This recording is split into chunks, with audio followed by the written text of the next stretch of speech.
আপনি কি জানতে চান আপনার বাড়ির মধ্যে আদৌ নেগেটিভ শক্তি আছে কিনা? আর যদি নেগেটিভ শক্তি থাকে তার সমাধান আপনি কিভাবে করবেন? আমাদের প্রতিটা ব্যক্তির বাড়িতে কেন, আমাদের প্রতিটা মানুষের মধ্যেই কিন্তু নেগেটিভ শক্তি থাকে। আপনি এক গ্লাস জল, একটি লেবু এবং একটি ফুলযুক্ত লবঙ্গ দিয়ে কিন্তু পরীক্ষা করে দেখতে পারেন আপনার বাড়ির মধ্যে আদৌ নেগেটিভ শক্তি আছে কিনা। তবে কিন্তু মাথায় রাখবেন, নেগেটিভ শক্তি কখন অতিরিক্ত পরিমাণে বাড়ে? যখন সংসারে একে অপরের মধ্যে মিল থাকে না, একে অপরের মধ্যে কারো কথা কেউ নিতে পারে না, অতিরিক্ত পরিমাণে অর্থ ইনকাম করছেন কিন্তু সেই অর্থ ধরে রাখতে পারবেন না, আপনি আপনার ফ্রিজে 10 থেকে 12 দিন ধরে মিষ্টি জমিয়ে রেখেছেন, এর ফলেও কিন্তু বাস্তুতে নেগেটিভ শক্তি অতিরিক্ত পরিমাণে বিরাজ করে। আপনি যদি আপনাদের সদর দরজা এলোমেলো রাখেন, আশপাশটা জুতো ছড়িয়ে ছিটিয়ে রাখেন, এতে কিন্তু মা লক্ষ্মী দেবী প্রবেশ না ঘটিয়ে অলক্ষ্মী দেবী আমাদের সংসারে প্রবেশ ঘটায়। আর মা লক্ষ্মী দেবীর আশীর্বাদ যে বাড়িতে থাকে না, সে বাড়িতে কিন্তু এই সমস্যাগুলো লেগেই থাকে। আপনিও কিন্তু নেগেটিভ শক্তিকে দূর করতে পারবেন আপনার বাড়ি থেকে দুটি উপায়ের মাধ্যমে। এই দুটি পরীক্ষা আগে করে দেখুন, যদি মনে করেন যে আপনার বাড়িতে নেগেটিভ শক্তি আছে তাহলে কিন্তু দূর করুন, খুব সহজে দূর করতে পারবেন।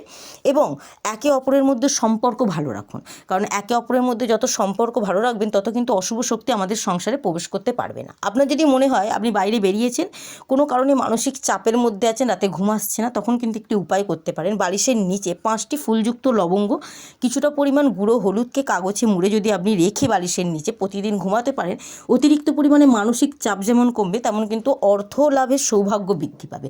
এটা কিন্তু আপনি করে দেখতে পারেন। চলুন এবার বলা যাক দুটি পরীক্ষার মধ্যে প্রথম পরীক্ষাটা যে আপনি করবেন সেটি কিন্তু 10 থেকে 15 মিনিট অথবা একটা দিনের সময় নিয়ে করতে পারেন। একটা কাঁচের গ্লাস নেবেন, ভালো জল নেবেন, পরিষ্কার জল, তাতে ফুলযুক্ত একটি লবঙ্গকে আপনি দিয়ে দেবেন। যখন ফুলযুক্ত লবঙ্গটা আপনি দেবেন, কিছুক্ষণ সেটিকে আপনার বাড়ির মধ্যে, ঠাকুর ঘরে হতে পারে বা রান্নাঘরে হতে পারে, কোণে রেখে দেবেন, উত্তর পূর্ব কোণ করে রেখে দেবেন। দেখবেন যদি লবঙ্গটা ভাসতে থাকে তাহলে কিন্তু বুঝে নেবেন আপনার বাড়ির মধ্যে কোনো নেগেটিভ শক্তি নেই। যদি সেই লবঙ্গটা নিচের দিকে চলে যায় অর্থাৎ ডুবে যায়, তাহলে কিন্তু বুঝে নেবেন আপনার বাড়ির মধ্যে নেগেটিভ শক্তি আছে। এর কিন্তু একটা সমাধানও আছে, আপনি 15 থেকে 20 মিনিটের মধ্যেও সমাধানটা পেতে ফল দেখতে পারেন। এছাড়াও কিন্তু একটা দিন সময় লাগতে পারে। তবে আপনি যে সমাধানটা করবেন সেটা কিন্তু সঙ্গে সঙ্গে করলেই আপনি সঙ্গে সঙ্গে ফলাফল পাবেন তা নয়, তবে বারবার কিন্তু একটা সপ্তাহ পরপর করে দেখবেন আস্তে আস্তে লবঙ্গটা কিন্তু ওই গ্লাসে অর্থাৎ জলের ওপর দিকে ভাসতে থাকবে। তখন বুঝে নেবেন আপনার সংসারের মধ্যে থাকা নেতিবাচক শক্তি দূর হয়েছে। আপনি কি করবেন, প্রতিদিন সন্ধ্যাবেলা এই পরীক্ষাটা করার পর যদি বুঝতে পারেন লবঙ্গটা জলের নিচে ডুবে গেছে, তখন আপনি একটা মাটির ধুনুচি নেবেন, তার মধ্যে একটা ঘুঁটেতে ঘি মাখিয়ে রাখবেন। ঘি মাখিয়ে রাখার পর আপনি তার মধ্যে কিছুটা পরিমাণ কর্পূর দিয়ে, ধুনো দিয়ে আপনি ধুনোটা জ্বালান এবং প্রতিটা বাড়ির কোনায় কোনায় আপনি দেখান এবং সেটিকে আপনি আপনার বাড়ির ঠিক মাঝখানে রেখে দিন। এইভাবে একটা সপ্তাহ করে দেখুন। একটা সপ্তাহ করার পর প্রতি মাসে একটা দিন নির্দিষ্ট বেছে নিন, করতে থাকুন। আপনার বাড়ির মধ্যে কোনো নেগেটিভ এনার্জি প্রবেশই করতে পারবে না এই কাজটি যদি আপনি করতে থাকেন মাসে একবার করে। অত্যন্ত শুভ ফলাফল কিন্তু আপনি জীবনে পাবেন। এছাড়াও যদি মনে হয় নেগেটিভ শক্তি অতিরিক্ত পরিমাণে বেড়ে যাওয়ার ফলে আপনি অর্থ ইনকামের রাস্তাটাই হারিয়ে ফেলছেন, আপনার জীবনে নানা রকম বাধা বিপদ আসতে থাকছে, তো আপনি কি করবেন, শনিবার দিন রাত্রে যখন রুটি তৈরি করবেন, সেই শেষের রুটিটা, সব রুটির শেষে যে রুটিটা থাকবে তার মধ্যে কিছুটা পরিমাণ, একদম সামান্য পরিমাণ সর্ষের তেল দিয়ে আপনি ভালো করে ওতে একটুখানি লাগিয়ে নেবেন এবং তার পরের দিন সকালে কালো কুকুর, যদি কালো কুকুর হয় খুব ভালো, সকালবেলার দিকে ব্রহ্ম মুহূর্তের মধ্যে কালো কুকুর অথবা যে কোনো কুকুরকে যদি আপনি খাইয়ে দিতে পারেন, তাহলে কিন্তু আপনার জীবনে থাকা বাধা বিপত্তি, নেগেটিভ শক্তির কারণে যেটা সৃষ্টি হয়েছিল সেটা কিন্তু দূর হবে। এছাড়াও একটা কাঁচের গ্লাস নেবেন, জল নেবেন, একটা লেবু নেবেন, তবে লেবুর আগে কিন্তু ওই জলের মধ্যে কিছুটা পরিমাণ লবণ ব্যবহার করবেন। ওই লবণটা দিয়ে দেওয়ার পর লেবুটাকে গ্লাসের মধ্যে দেবেন এবং আপনার বাড়ির উত্তর পূর্ব কোণ করে আপনি রেখে দেবেন একটা সপ্তাহ।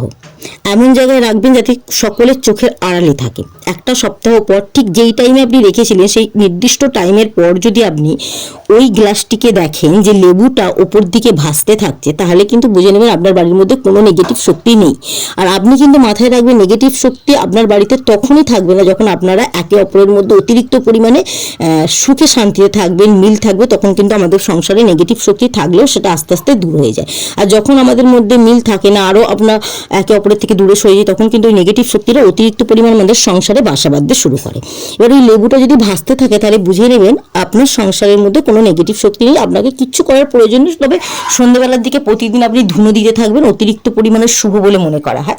আর ওই লেবুটা যদি গ্লাসের নিচে পড়ে থাকে তাহলে আপনি বুঝে নেবেন আপনার সংসারের মধ্যে নেগেটিভ শক্তি আছে।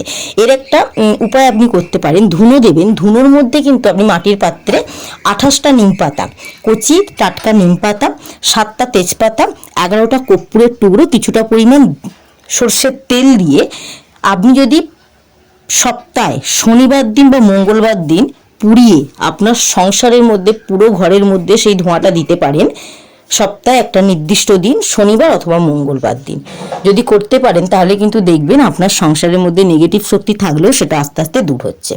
তবে আপনারা কিন্তু এই দুটো পরীক্ষা করে দেখতে পারেন এবং দুটো পরীক্ষার মধ্যে যদি বুঝতে পারেন যে নেগেটিভ শক্তি আছে, যে কোনো একটি সমাধানও আপনি করতে পারেন বা দুটি সমাধানও করতে পারেন, অত্যন্ত শুভ বলে মনে করা হয়। কারণ এই কয়েকটি জিনিস কিন্তু আমাদের বাস্তুর মধ্যে থাকা নানা রকম সমস্যাকে দূর করতে সাহায্য করে। আর ভিডিওটা যদি আপনাদের কাছে পৌঁছে যায়, আজকে কিন্তু রবিবার, সূর্য দেবতার শুভ সংখ্যা 1, কমেন্ট বক্সে 1 সংখ্যাটি 3বার লিখে যেতে ভুলবেন না।